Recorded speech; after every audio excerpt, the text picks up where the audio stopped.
The reason why we're going to watch the video is because I was looking, what the heck was I looking for? I think I was looking for more info about the iceberg. Oh, what's up? What's up, Gabby? How you doing? I was actually looking for more info on your iceberg, and then I stumbled across this video titled Jet Set Radio Future is a Disappointing Experience. The reason why I'm so fascinated just by the title alone is that not only just the whole video is fascinating to me, just not only because it's like 44 minutes long, but also just like it's a very bold title, you know? And then I'm thinking to myself, this is like a top 5 game of all time for me. And someone else just thought this was like disappointing. So I figured, you know what? Let's watch it. I'm in the mood. I got this tea from the Yet tea. It's the Jet Set Radio tea. Let's light this wonderful, amazing Jet Set Radio candle to get the scent going. Oh, I just want to see what this smells. God damn it. Ugh. I thought it smelled worse. Like, it smells pretty good, but I don't want it to smell too bad. It doesn't burn so nice. If you're watching this, please don't go harass this person. That's not cool, first of all. Secondly, they're just expressing an opinion. And maybe, just maybe, if you watch the video and don't comment anything that's mean and annoying and negative, you may or may not learn something. But I'll give the credit where it's due. This is by Arvis. And of course, it's Jet Set Radio Future is a Disappointing Experience. So let's jump right in. Yo, baby. Arguably one of Sega's most beloved franchises. Right up there with the likes of Yakuza, Monkey Ball, and even Sonic the Hedgehog. I first became aware of the series' existence back in 2009, when I played a small tennis game called Sega Superstars Tennis on the PlayStation 3. Sick game. That's a sick tennis game. Featuring prominent and not so prominent Sega characters, including Beat and Gum from Jet Set Radio. But the thing that ended up making me very interested in the series was the music. The game taught me that most Sega games have a lot of great music, but the songs for the Jet Set Radio stage were unlike it is a video essay. I had ever heard before. What's up, for the Ant longest time, the game was pretty much the closest thing I could pretty long. play It's like with 44 Jet Set minutes. Radio in it. Fast forward to 2012, I have a subpar laptop, and I just happened to skulk the official Sega YouTube channel when they dropped a launch trailer for the HD re-release of the original Jet Set Radio. My mind immediately started to remember the characters in the tennis game, and I remembered how badly I wanted to play the game. Okay, I'm going to stop it here just to make a quick point. So obviously, Arvis's first experience was Jet Set Radio HD, which is not a bad thing. I think that's how a lot of people got into it. It's just you're going to probably see a little bit of bias, because if you start with one and then go to the other, you're probably going to have more nostalgia for whichever one you started with, which I can't really, knock that. I started with Future, then I eventually got a Dreamcast and played the original, and then I got the HD remaster. So it's like a whole thing. You may hear some things in the background. There are dogs fighting. It's a zoo. I live in a zoo. I loved this soundtrack to death as a kid. And even to this day, the original Jet Set Radio has many of my favorite tracks in any video game. This game was an absolute life changer for me. I spent so many evenings trying to beat this game. I'm pretty awful at games, especially when I was a kid, so it took me a good while. I must have played this game at least 25 times all the way through when I was a kid. This game was just that good to me. So, imagine how freaking ecstatic I was when I heard there was actually a sequel to this game. Yeah, I'm not exactly sure when I heard about the sequel, but regardless, I was absolutely prepared for more JSR.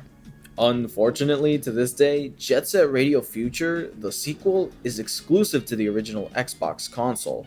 The Xbox 360 has backwards compatibility with most Xbox games, sure, but a lot of games do suffer a bit, and JSRF is no exception. Alright, I'm going to make this point because everyone bitches about it. You can play JSRF on an Xbox 360 unless you're speedrunning. It's really not that bad. I did play it on the original Xbox, and then when I got my first copy of the combo disc, I played it on 360 because I didn't have an original Xbox. I mean, speedrunners use IGT now, so if I modded 360, then it won't matter. But isn't it? I think it's a lot harder though to mod like a 360. Still playable, but I definitely recommend emulating it if possible.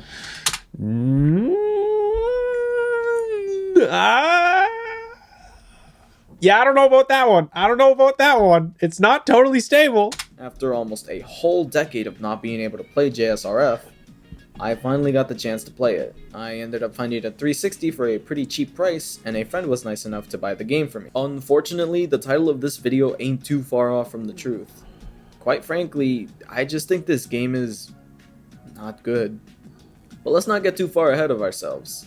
Allow me to take you through my personal experience with the game. Thoughts so far? I'm thinking that it's going to be slight JSR bias with like an actual genuine like good opinion about a game, but there's going to be a slight bias towards the original Jet Set Radio combined with the fact that it took him over 10 years. He said about a decade.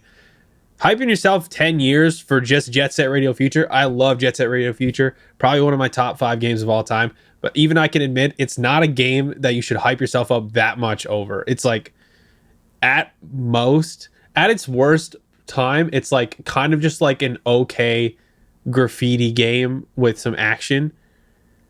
It's like a Jet Set Radio Future review. Yeah. At its best, it's kind of like a very limited open world game with graffiti and tricks.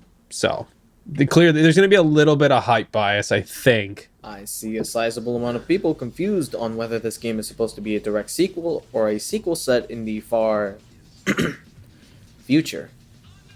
But if you ask me, I always just seen it as an alternate universe sort of gig, where the events play out similarly but different enough, with different stakes and characters. Over the course of the story, the GGs will find new members and even clash heads with rival gangs. They all listen to the hot underground radio station named Jet Set Radio. So far, seems okay. I don't know if I agree with the charm portion. I think they bring different vibes. Like this one was definitely kind of like, oh, this is what the future's like, but from the perspective of someone who lived in the year 2001. The original Jet Set Radio kind of has more of like a cult classic, cartoony, cel-shaded vibe, whereas this one still has the cel shading, but it feels more like a futuristic game. Anyway, with rival gangs fighting for supremacy of the streets, law enforcement is inevitable. And oh my, this is some of the most brutal law enforcement you will ever see in a video game. Hold on. We're switching to main cam just so I can make this point. Brutal. Onishima literally just like shoots you as soon as he sees you in the first level of Jet Set Radio. And he's literally spinning around Keitatsu bracelets the first time you see him in the first cutscene of the game. I think the story is as charming as the original. If I'm being honest, the humor in this one is just not as appealing.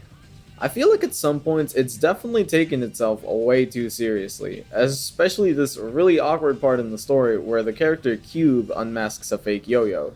She starts ranting about how chaos is the true nature of the streets or some dumb shit like that. It's really goofy and funny for the wrong reasons, but other than that, I guess the story's fine. This monologue thing you're talking about with Cube, like Kay kind of does the same thing in the original Jet Set Radio, just it's more nuanced. He kind of uses a little more humor. You're gonna have a little more oomph to the humor when you're hearing it rather than just kind of reading the text, you know? And like, yeah, a lot of the humor, like you're saying, Lumi, like a lot of the humor comes from DJK in the original Jet Set Radio. Like it's different presentation. It's a different way to tell the same story, or a similar story of, you know, freedom of expression and, you know, oppression by a group in power. They're different ways to tell the same story, so I don't necessarily agree that this game isn't funny. It just tells the humor in a different way. So yeah, overall the story is okay. My real issues with this game come from everything else. Okay, alright. The gameplay in Jet Set Radio Future is pretty simple. It's a 3D platformer in pretty noticeable quotes, so I guess platformer / extreme sports hybrid would suffice. Yeah, I mean, I'll take that. That's better than just like, oh, 3D platformer. But it is very much its own beast. It kind of combines a lot of different elements. There is elements from more extreme sports games like Tony Hawk. There's platforming. I mean, you could say it's like aggressive inline, the platforming game, but like no one talks about aggressive inline because it's kind of just like a really mediocre extreme sports game. I'm rambling. Let's keep going. But anyway, you have access to a lot of cool movement options, like jumping, boosting, riding on rails and walls, and you can even do whatever this is supposed to be. And of course, you're able to What? No one likes that trick? I love that trick. It gets you a little boost. You know, click in the stick. Get a. It is called shuffling. I'm very sorry, Lumi. It is called shuffling. Who doesn't like to shuffle? Exactly. Who doesn't like to shuffle? Look at. All right, we're going main camp for this one. Hey, if you don't like shuffling, I don't know what's wrong with you. That's a bad take. Most of your takes have been pretty okay. That one's a bad take. I actually don't have many, if any, issues with the game's controls. Nah, in fact, they're actually really nice to play with. True to Boom. Everybody, this is Arvis said it. I'm going to say it. Everyone's going to say it. This game controls better than Jet Set Radio. Change my mind. Change my mind. one of the only issues I got with the gameplay mechanics would be the graffiti system. Yeah. Yeah. I mean, you either like it or you don't like it. You either like the murals of the original or you like the spray bike mechanic of future.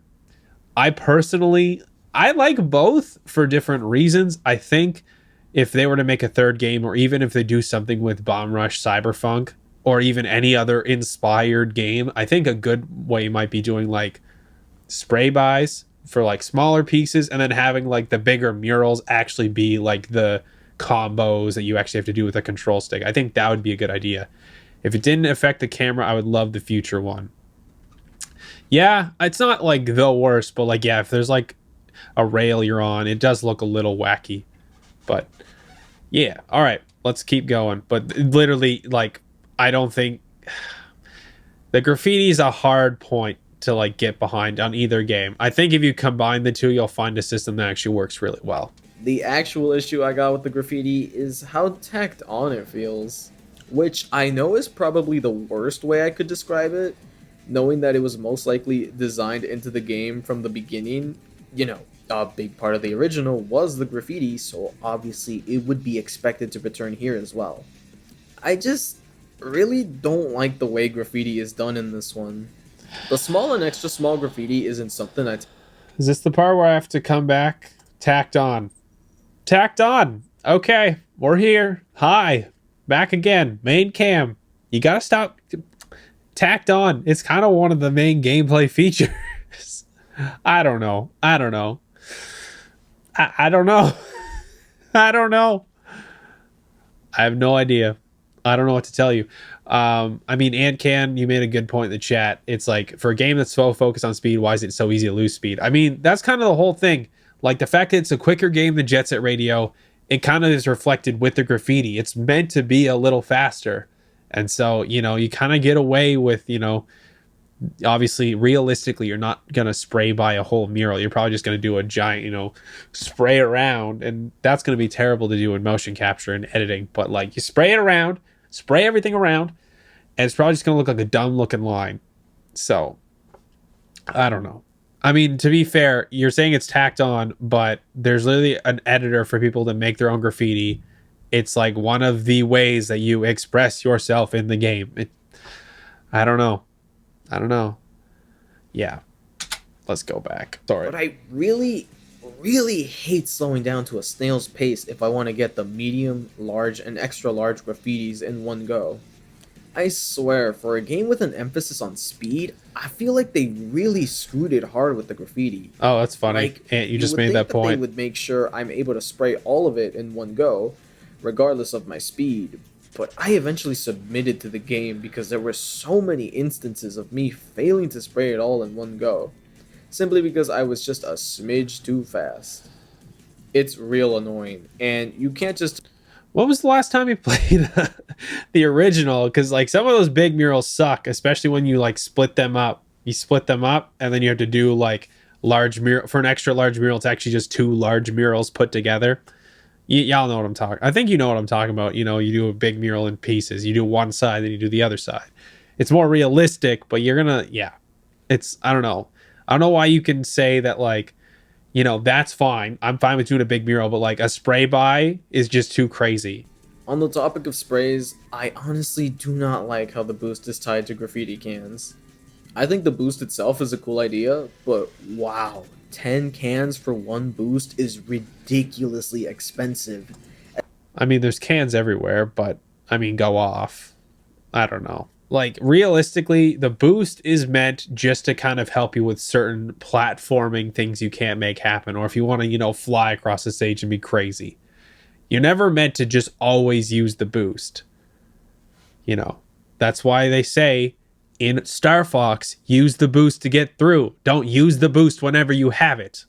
You're either using cans to boost from one side of the overworld to the other, or specifically using them to slow down and spray graffiti. Another issue I had with the sprays, and this is an issue I had with the original too, but I just really find the respawn rates on cans to be annoying sometimes. I wish it was way faster, it just makes the issues I already have with the sprays even worse.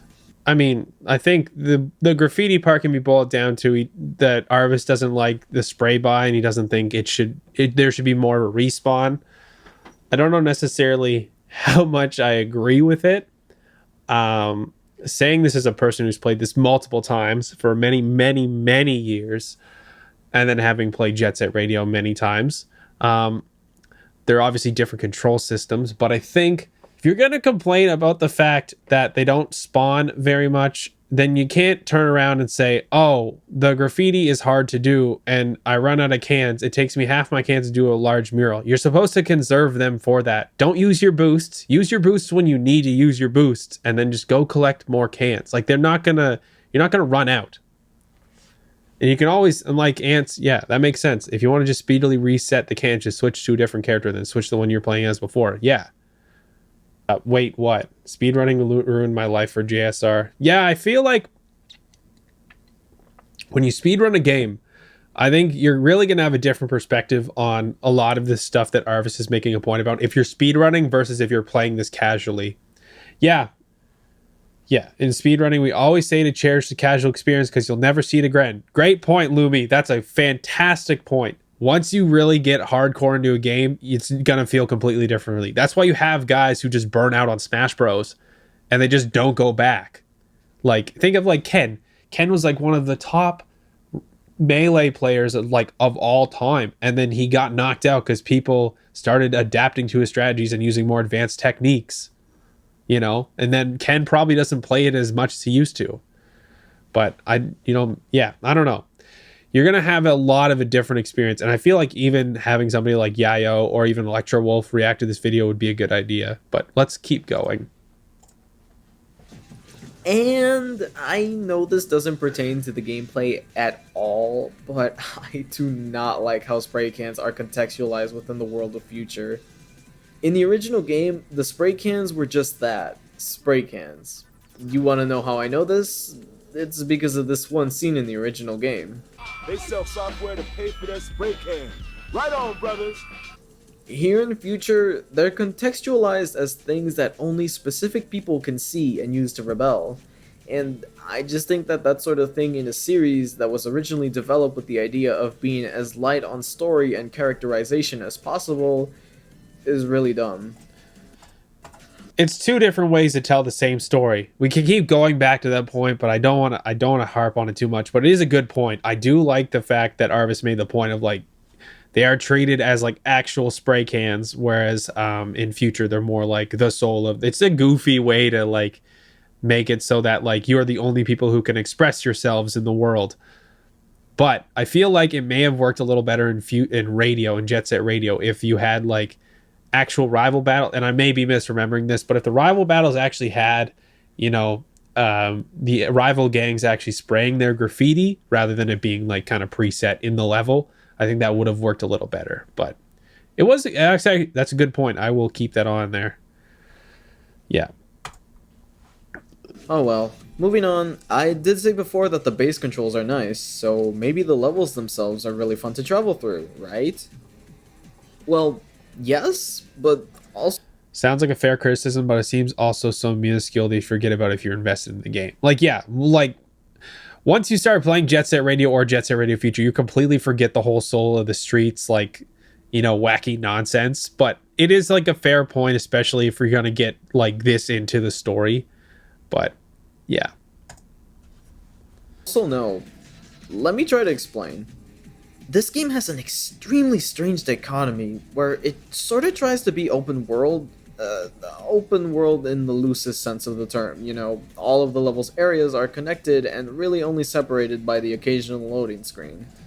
I'm gonna go back to Wind Waker because it kind of works. Like Wind Waker, actually no, maybe Wind Waker's a little more open. Okay, who remembers this old game called I Ninja? Does anybody remember I Ninja? Because I Ninja was a sick platforming game, and I feel like I Ninja and Jet Set Radio Future have very similar vibes because they're very open, but they're not open world games. They're just kind of like free exploring games. They kind of remind you of the 3D platformers of the N64. Yeah, Lumi knows what I'm talking about.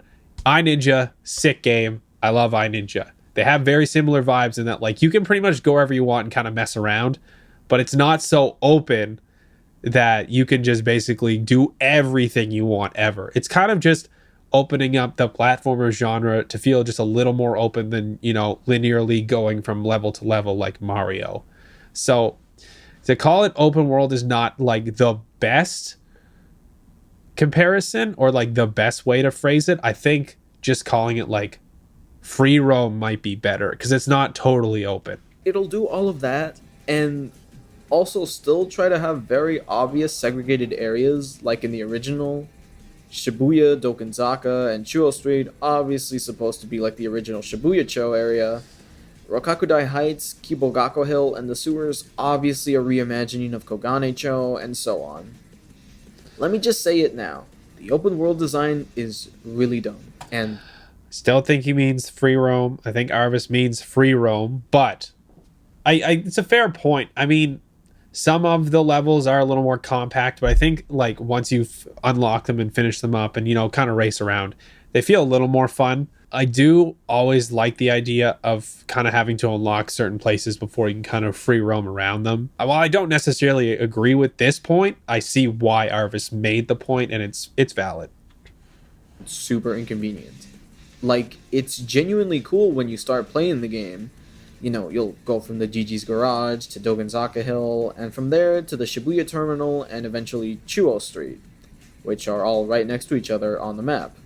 But once that part of the game is over, and you're expected to go back to the garage and the opposite direction for the first time, it's admittedly still not the worst thing ever, but then the game just keeps expecting you to go all over the place, and it just feels like the worst possible form of padding ever put in a game. Like, yeah, I'm sure the fact that this was even a thing games could accomplish back in 2002 was impressive as fuck, credit where credit is due, but damn it, it's just really annoying and inconvenient to play through. Fair point. Glad that you made the I'm glad that you said that for 2002 it's impressive, but if you think this is like bad game padding, just play some RPGs, man. Like that shit gets pretty bad. It's not that bad. That's a fair point, Ant. Like realistically, even 99th Street, use it as another example. You just literally go through the highway portion. I mean, it is kind of annoying for the level to have to load, but this is 2002 we are talking about. It's really gonna be kind of tricky to get it to the point where, the levels load seamlessly between each other. It's not like Hover. That is one thing I'll give Hover credit for. I don't really like Hover, but Hover really didn't. Hover's loading screens were not that bad. Each area was pretty damn big, but yeah. Future feels a lot more bloated than JSR, which isn't bad. It's very different.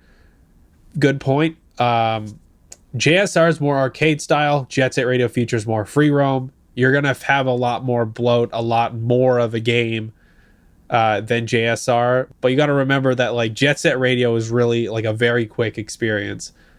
It takes a lot longer to get through Future. Okay, to be fair, there are some fun side missions, which will give you more graffiti souls, which in turn gives you more graffiti. But some of them, I don't even know what the thought process behind some of these missions were. Yeah, big agree. Some of the graffiti soul missions are really stupid. I say this as a person who's completed them 100%. One or two missions with absurdly high score requirements in order to unlock the graffiti soul, which wouldn't actually be a problem, but for some awful unknown reason to me, once you jump off of a rail and land anywhere, you lose your score and start over from zero. Like, what? The original kept your score going if you landed on another rail or were riding along a wall, so whose idea was it to change it like that? You got a Y grind, bud. You're not Y grinding. That's not a Y grind. I'm not seeing no Y grind. He was doing some Y tricks earlier. I think if you looked at like the first kind of clips of him playing his corn in Dogenzaka, he was doing some Y air tricks, but he's not doing any Y grind tricks right now. You'd build up that combo real easy. I did two of these missions, one in the sewers that took me a painstaking 20 minutes, and another in Shibuya Terminal that was just plain annoying to look at. Yeah, definitely don't go out of your way to do some of the more insane missions. Do what you can and move on. Otherwise, it'll go from enjoyable to miserably obnoxious real quick.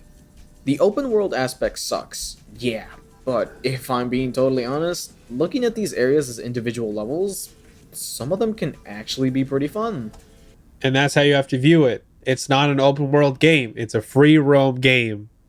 Like there's just I don't know. It's hard to make the point because I see where thinking it's an open world game is valid, but it's not totally accurate. You know, it's you roam around. Spray paint one area, it's a lot of fun.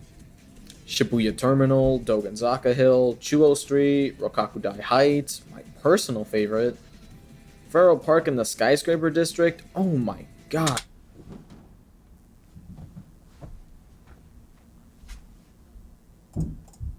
Why? Why? Why? Why? I'm mad now. I'm mad. I'm just kidding. But come on, it's fun. Don't you like jumping around all those buildings? It's great. It's awesome. Also, honestly, Faro Park is like one of the funnest levels to just glitch out everything.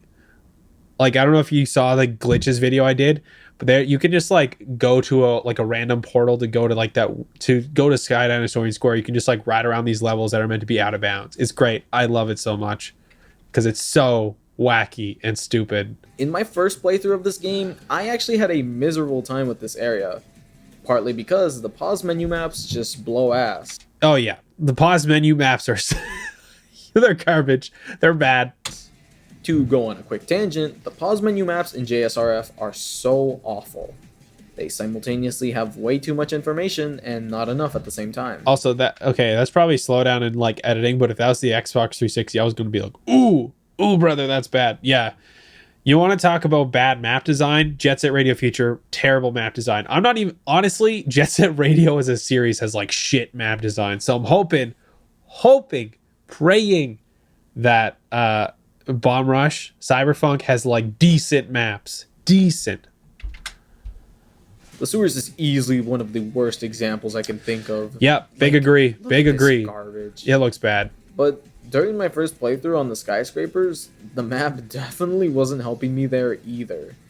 However, although I will say, at least with like skyscraper, with the sewers, especially, at least you can kind of see the elevations, and even with like fortified residential zone, if you can get a good angle, you can kind of see how they move in.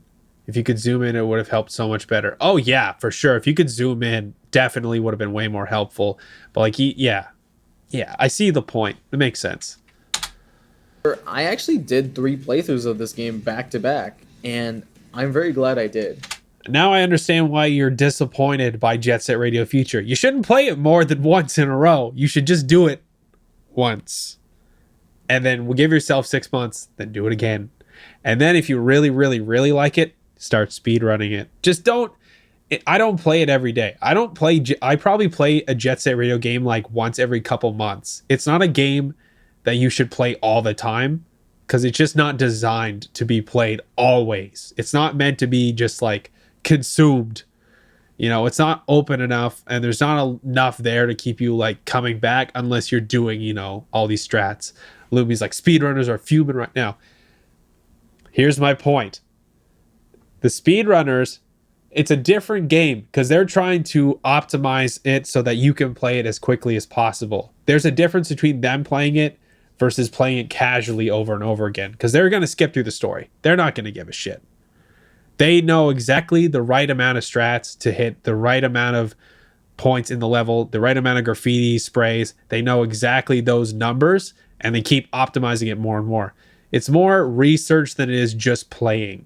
So it's a very different vibe. So If you're gonna play it casually, give yourself some time away from it and then come back. You'll appreciate it more. If you're gonna speedrun it, go nuts. They're very different things. Casual run versus a speed run, two very, very different things. I'll always argue that a second playthrough of a game and onward is just as valid as the first run. Yes, but don't do it right after you finish the first playthrough. Simply because it helps you find stuff you may have missed on the first time, or just appreciate the game better, since you know what to expect and where to go. Well, that was definitely the case for me with Faro Park and the Skyscraper District. My first run. Can we talk about the fact that Arvis didn't do an air trick over to that other ramp and just kind of fell over? Are we just not gonna, we're not gonna bring that up? I mean, I'm gonna bring it up now and everyone can just be like, oh yeah, I saw that too. But like, come on. You're gonna get mad about Faro Park being bad, but you didn't do an air trick onto the other ramp? Okay. Run through was miserable, and I really just wanted to stop playing the game. But by the time I replayed it a third time, it only took me about 16 minutes to clear the main mission in this area, and more importantly, I was having a lot of fun. There you go. Sadly, jumping over the gates with wall-time jumps over the half pipes is so finicky. Okay, you got to give yourself a little more like air off that one. The sewer music is really good. Obviously, it's a little annoying to navigate, but it depends on what you like in your platformers, I guess. And you better be careful not to fall off or miss any sprays on your way up the map. Otherwise, you gotta waste time going up all over again. The best part of the sewers was easily this adorable alligator on one of the floors. It's not an obstacle or enemy, it just sort of moves in a set pattern, and that's adorable. However, in this case, the alligator being the best part of the sewers is definitely not a good thing. You don't like the Latch Brothers? Like, I don't, that music hits hard. I'd argue that the music's a little better than the alligator. Although you can ride the alligator. If you jump on it right, the alligator will just move you around the level. It's kind of funny. The fortified residential area is fun sometimes, but it is your average sewer level. Is it a salamander? I don't know. Is it a salamander? I have no idea. But overall, I'm sure someone who's an expert on reptiles can come into the chat. Although that's kind of bad considering like my whole family is like obsessed with reptiles and I'm just like don't care that much. They're nice. I mean, I've had a lot of snakes in my life, but you know, I don't know. I like cats, bro. Cats are my jam. Pretty quick jumps off of stairs that the camera has some issue following. One of them has a grind rail for you to fall on in case you miss the jump, which is fine. But the second jump has nothing. So if you mistime your jump, start doing some tricks, otherwise you will have some frustration on top of needless fall damage. Hikage Street. Oh my lord, Hikage Street is easily one of the worst areas in this game. It starts off fine enough, you go about spraying and grinding up the stairs, and it's pretty fun. My favorite part is how Arvis said, oh, combos are super hard. Then he's in, oh my god. That's the funniest thing.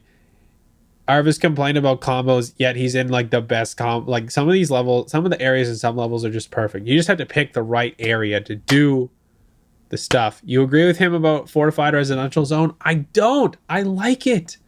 It's just like it really, once you get to that point, you are either, it's going to be make or break. You got to just be really good at the platforming or you're going to figure it out and you're going to figure it out the hard way. But you better pray to whatever you pray to, because the rails will take you very far up.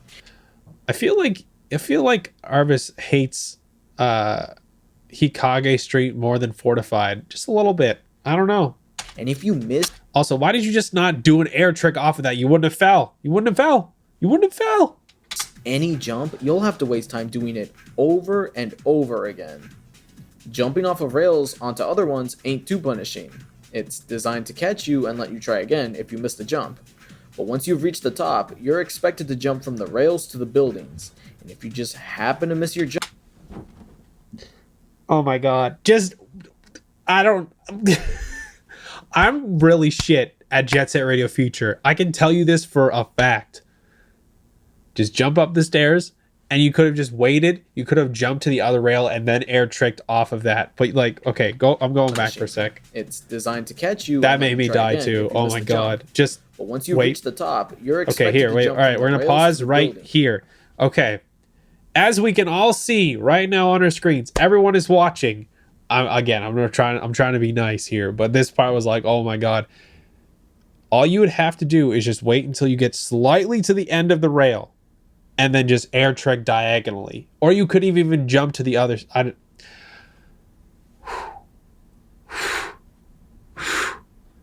Okay, I can't. Sorry. This part was just kind of funny because he was getting mad about, oh, you can't jump to it. But you jump to the part where there's a gate. To be fair, though, there's that little hole right next to the boost icon where I could see where that might throw you off slightly. But, like, come on. Come on. You can't complain about it and then just not do it. I'm like, I don't know. What is my point here? I don't know what my point is here. You shouldn't. That was not that hard to miss.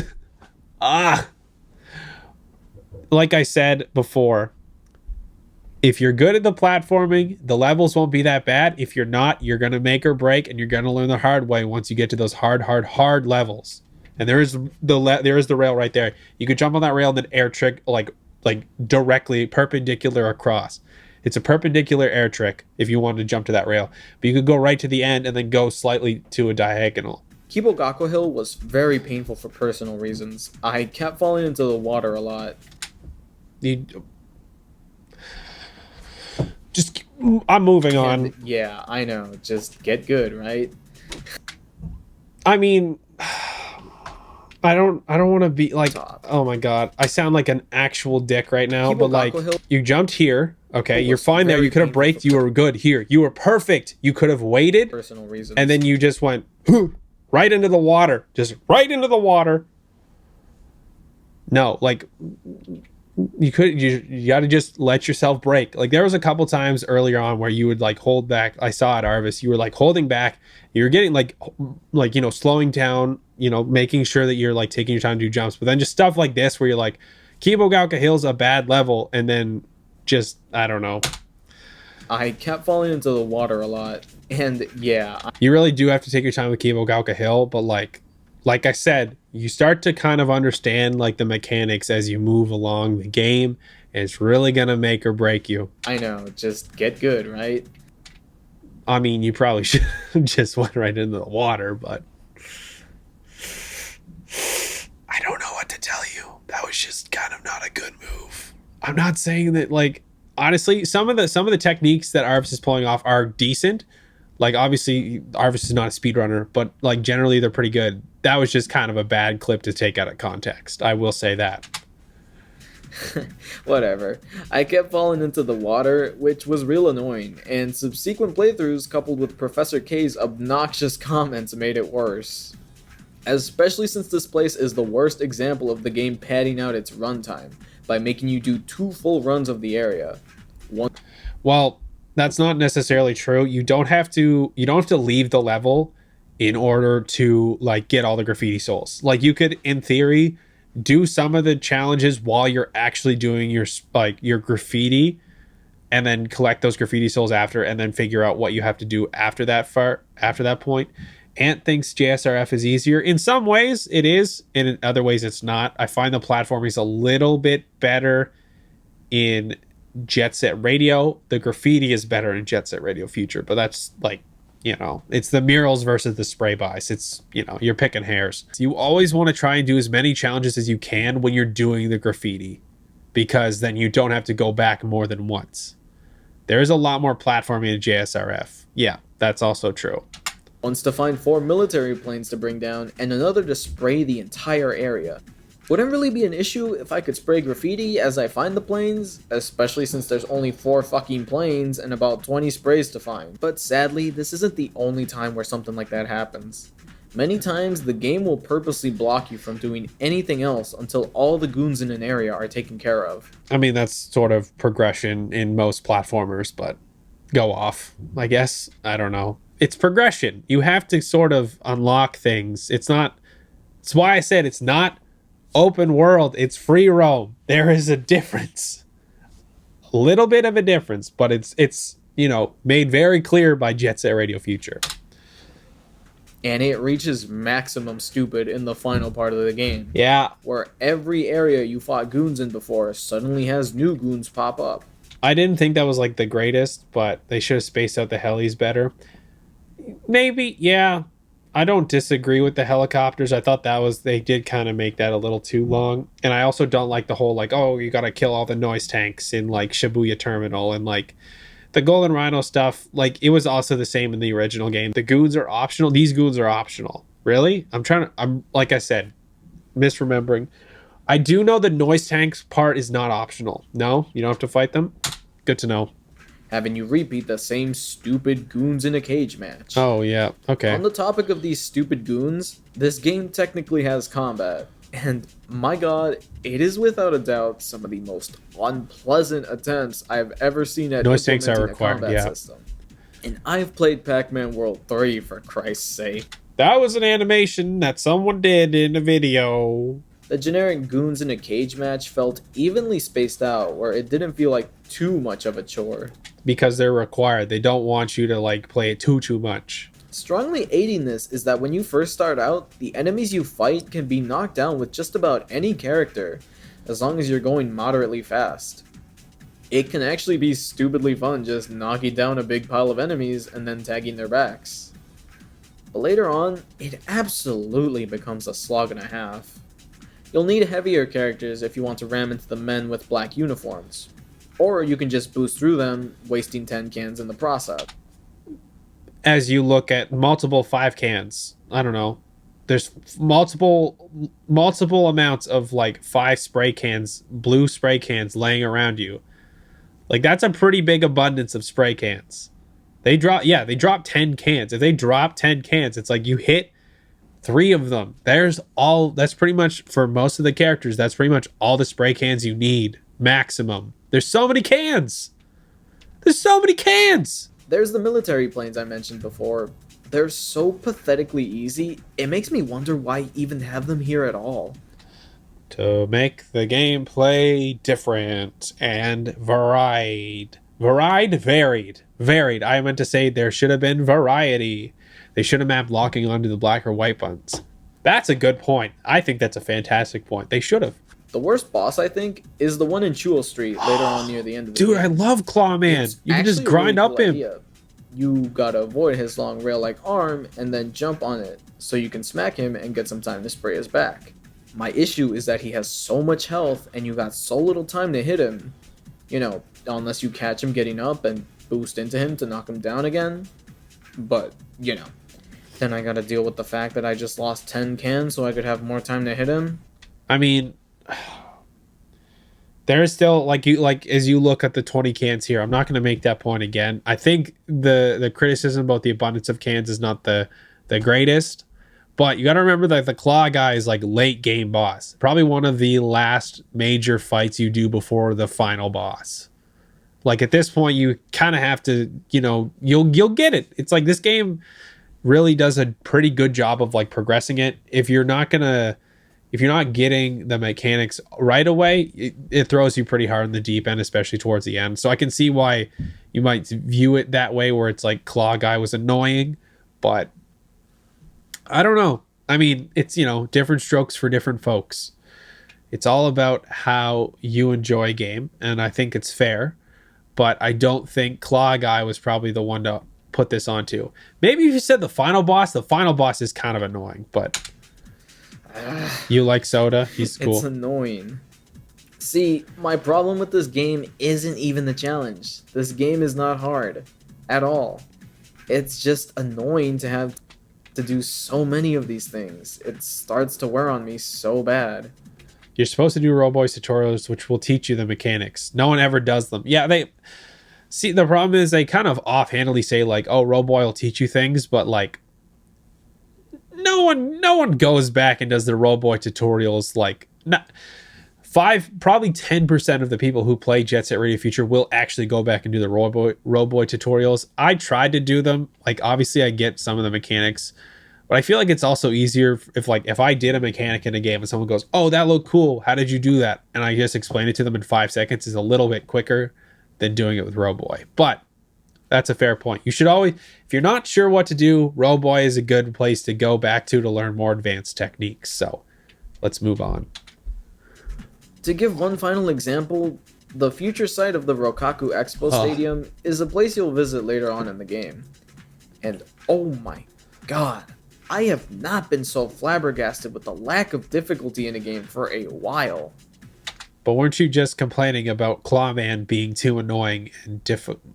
I mean, I guess there's a difference between difficult and annoying. Difficulty can bring frustration, which will bring annoyance. It doesn't mean that the difficulty itself is bad. It's just that you get frustrated and then you get annoyed. I just experienced this with Persona 5 Strikers. I'm playing on hard mode. The first boss sucked because she does this move where she just spins around the level in this giant wheel and just goes crazy.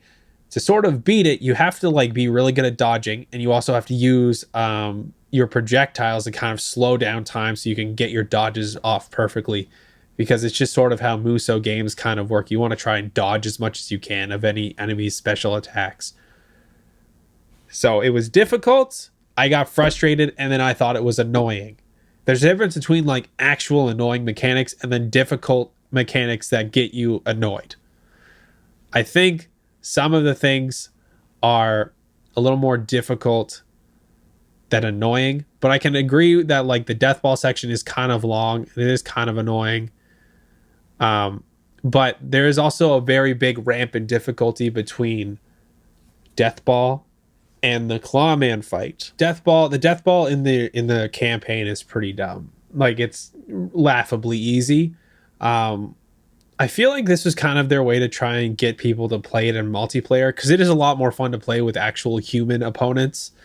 But I don't know. I mean, like, using this as your sort of like litmus test of this game is easy and then increasingly annoying is not a good comparison, because there are like actual easy levels that are fun. Chuo Street is a good easy level that's fun. But in multiplayer, Death Ball is infinitely better, because it's just like there's a lot more, high stakes. You're actually playing with the person in the room, unless, you're using XEMU. And even then, if you're playing like a multiplayer game, you're probably going to be on voice chat. If you're actually interacting with your opponent, it's a lot more fun. I do agree that the way they put it in the campaign was kind of stupid. Like, I'll give you that for sure. I don't think they did it very well. It's stupidly easy, and the tutorial is just really long. And I feel like that's going to be the next big thing that the speedrunning community for this game tries to do, is like try to skip this completely. Don't know if they're going to be able to do it, but if they can find like a death ball skip, top tier skip, somebody find a death ball skip, please. AI deadass got stuck and sort of went backwards for a while, making it even easier for me. The AI in this game can be pretty awful, just FYI. Take it when you can get it. Honestly, the randomness makes it fun. Who cares? Honestly, Jet Set Radio is also glitchy as all hell. I don't know. It's just like, the charm of the early 2000s games, which you said this game didn't have compared to Jet Set Radio, but I don't know. That's pretty much all I have to say for the overall gameplay. I don't think it's very good, and I'm sure I've made that more than abundantly clear. I just don't. Maybe it's just not suited for your gameplay style or the way you like to play games. I think the gameplay of Jet Set Radio Future is designed well for certain players. It's not designed well for all players. And no game is going to be designed 100% perfect. This game it has like that kind of 2000s platform jank. It really is like, if you can nail this game, you can really do well and do some really cool stuff. If you can't, maybe you'll get it down, and then if you really can't, you're gonna be frustrated. It's very hit or miss. It hits for a lot of people, and the people who like it a lot. But I think calling it like bad or just like not good is kind of doing it a disservice. I think if you really like take the time to kind of understand it and do the tutorials, you can get a lot out of it, and it is a lot of fun, especially with like some of the cool wacky mechanics. But again, it's your opinion. I just don't totally agree with it, but I will give you the death ball thing. That sucked. When you hear people talk about Jet Set Radio, a big part of that discussion is usually centered around the music. Even I mentioned it as the main reason I wanted to try the game as a kid back in the beginning of this video. So is it true what people say about the soundtrack in JSRF? Is it really as legendary as people say it is? Well, first of all, music is as subjective gets, Yeah, so you won't please everyone. sure. And obviously, my opinions on it are my own and no one else's. Okay. That sort of stuff is really for you to decide for yourself. I think we're I gonna. think the soundtrack to this game is all over the place.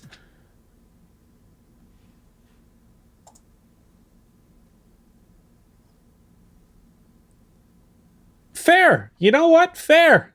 Yeah, fair enough. I'm not going to disagree because that is fair. That's a fair point to make. It is really all over the place sometimes. Oh, God. Bro, when the music hits, it fucking hits so hard. Yep. But when it stinks, holy shit. This man does not. Arvis does not like birthday cake. Arvis does not like birthday cake. That is obvious. I don't even want to think about it. I have no gosh darn idea whose decision it was to have Sibo Mato's birthday cake. Yep. Yep. How did I know? Everybody knows. As soon as you go all over the place, when it hits, it's good. You know, the good parts are good, the bad parts are bad. Birthday cake sucks. Everybody, like, that's just an easy target. If you're gonna get like weird about it, like being all over the place, like Scapegoat Wax's Isles 10 is like very different than most of the stuff that's on this soundtrack. Like, that's pretty obvious. Russell Simmons, I'm Not a Model is also like a very, yeah, Aisle 10, Birthday Cake, I'm Not a Model are like the three kind of different ones. And it's good to have variety. But I mean, like, you're gonna go, oh, it hits, but then it's like not good, and then you go, Birthday Cake is a bad song. It's not a bad argument, and it is obviously subjective, but like, use a different example. And maybe Arvis will use a different example. I don't know. We're gonna find out. But I just thought that was funny as soon as I called it. As soon as Arvis said when they don't hit, they're really bad, and then he said Birthday Cake was bad, I knew it was gonna come up. I knew it. So often in the first half of the game's chapters. But dear lord, please give that person a stern talking to. Okay, so he's basically so Arvis is basically kind of mad at Naganuma. This is like a Naganuma pick. I'm pretty sure Naganuma was like doing some music supervision for both games, if I recall correctly, based on some of his tweets and some of the credits you'll see on like sites like Sega Retro or even in the game credits. I think Naganuma did a good portion of the soundtrack selection, music supervision, because that's why you have like Guitar Vader and Biz.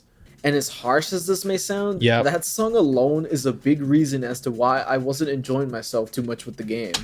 Birthday Cake play. Okay, so for most of you who have probably played Jet Set Radio Future versus Jet Set Radio has a little less like remixy style. They kind of, the musics will kind of slightly go into each other, but sometimes it's very much like one or two songs on loop. Whereas like this game is really built on medleys.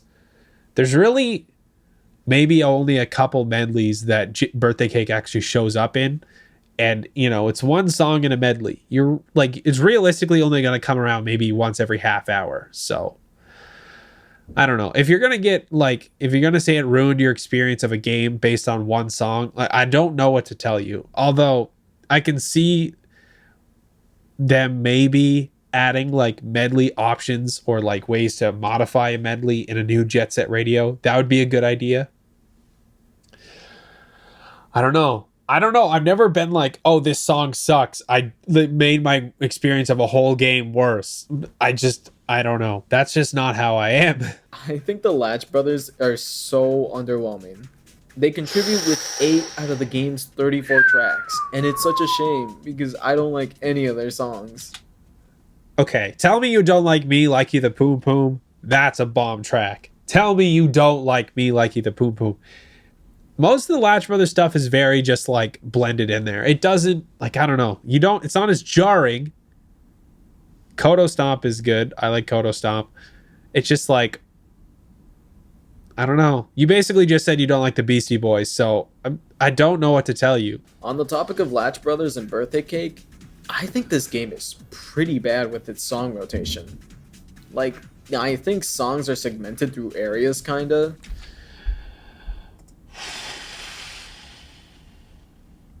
I don't know how to help. I don't know what to do here. What do I do? What do I do? What should we do? I don't know. You'll definitely hear a lot of the Latch Brothers in the sewers, but the Yep. songs are for sure split into the first half of the game and the second. For the first 5 chapters, it was non-stop oldies but happies, Guitar Vader's Baby T, and fucking Birthday Cake, among others as well. But those are the ones that are ingrained into my brain. The second half of chapters had a lot of techno-pathetic, What About the Future, and Shape the Future. So the song rotation is very bad in my opinion, but a lot of the songs are still really good. I love showing off video game music because I think it's super underappreciated. Realistically, probably like 95% of the soundtrack of Jet Set Radio Future is like fine, and most people don't really pay it any mind unless it's like, just random stuff like like Birthday Cake or any of the Latch Brothers stuff. If you don't like it, whatever, it's fine. But most of the Latch Brothers stuff I find is like very transparent. You can get past it. You won't even know it's Latch Brothers, except for like maybe like Kodo Stomp or the Scrappy, because those are very very unique songs. There is a difference though between just like playing the songs and then just having medleys, because you can't just like go.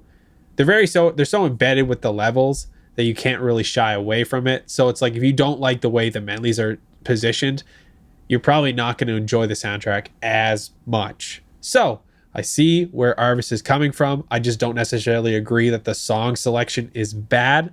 I think maybe just some of the tracks you didn't like, and then that sort of clouded some judgment over some of the other things. But it is really a question of like, do you like the songs themselves, or do you like the medleys, or is it like a bit of both, or is it just like you wanted to just not have certain songs be in this soundtrack? Now, y'all may have noticed a strong lack of a certain composer. Yeah, I'm talking about Hideki Naganuma. Everybody just keep your hands off the keyboards. Hands off the keyboards. Okay? Look at me. Look at me. Everybody look at me. Look at me. I'm switching to main cam. Look at me. Hands off the keyboards. We gotta wait. Let Arvis make their point. Then speak. Okay? Alright, we good? We're switching back. All JSR fans are familiar with his music, and for good reason. I feel like he really started hitting his stride in music with this game. But one thing I usually see is the strong lack of credits to the other composers. I think their stuff is real nice. Yeah. Sometimes just flat out better than anything Hideki brings to the table. That is a take that someone made. I don't know how to react to that. Obviously, it's subjective. I don't know. Just here. We're here. We're at this point in the video. I don't know what to tell you all. It's just, we're here. Okay, I gotta wrap this up so at some point we can actually play Jet Set Radio Future. But this is maybe not a good point to make, because if you're really not gonna like some of the soundtrack selections, and then you're also gonna say that some of the music is better than Naganuma's, when Naganuma's music is pretty much a large essence of the Jet Set Radio style, you're probably not gonna have a good time with the music. And also, probably half the stuff you heard in Sega Superstars Tennis was Naganuma tracks. I'm just saying. It was probably Naganuma tracks you heard. Though, I don't know who was in charge of the overall music production for this game, but man, so much wasted potential here. You got people like Richard Jakes, who didn't have it so bad compared to the first game, putting in the work with 2 original songs and 1 remix of Hideki's Let Mom Sleep, which is my own. Does he actually do the... I thought... No, okay. Jacques does the remix of Let Mom Sleep? I don't remember. Maybe it's probably accurate. I don't remember. That is a good remix, though. It's better than the original. I think there's different vibes to it, but you know what? I do like the remix more, so different strokes. But then you got people like David Soul, who without a doubt had the best music in the original game. He delegated to 2 remixes. 2 great remixes, but it would have been great to see what original stuff he could have made for this game. Most likely what happened, and based on how it's credited and based on what I think Hideki has said, Hideki was working for Sega, so was Richard Jacques, but Richard Jacques was working for other Sega projects, David Soul, I think, was in a couple tracks in this game. I don't remember though which ones. But you got to remember that Hideki was pretty much the main composer for Future. Richard Jacques was probably I think Jacques was working on a couple other titles, and then the others were basically all like curated songs, right? So it's not surprising that the one guy who's like the main composer that's working in-house at Sega is going to be like the main driving force. And just obviously the subjectiveness of like, oh, I don't like the music. Yeah, I think all the David Soul stuff was basically from the Sparkling Music album, and I think they just curated it.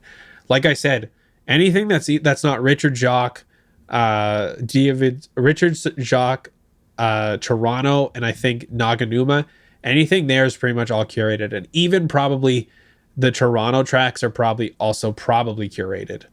Yeah. Or even just licensed music from albums he's made before, like in the original Jet Set Radio. Without a doubt though, the one in-house composer with the shortest end of the stick was Tomonori Sawada. Yeah. This dude only made one track for the original game, Electric Toothbrush. And gotta remember, they pretty much gave Naganuma like the run.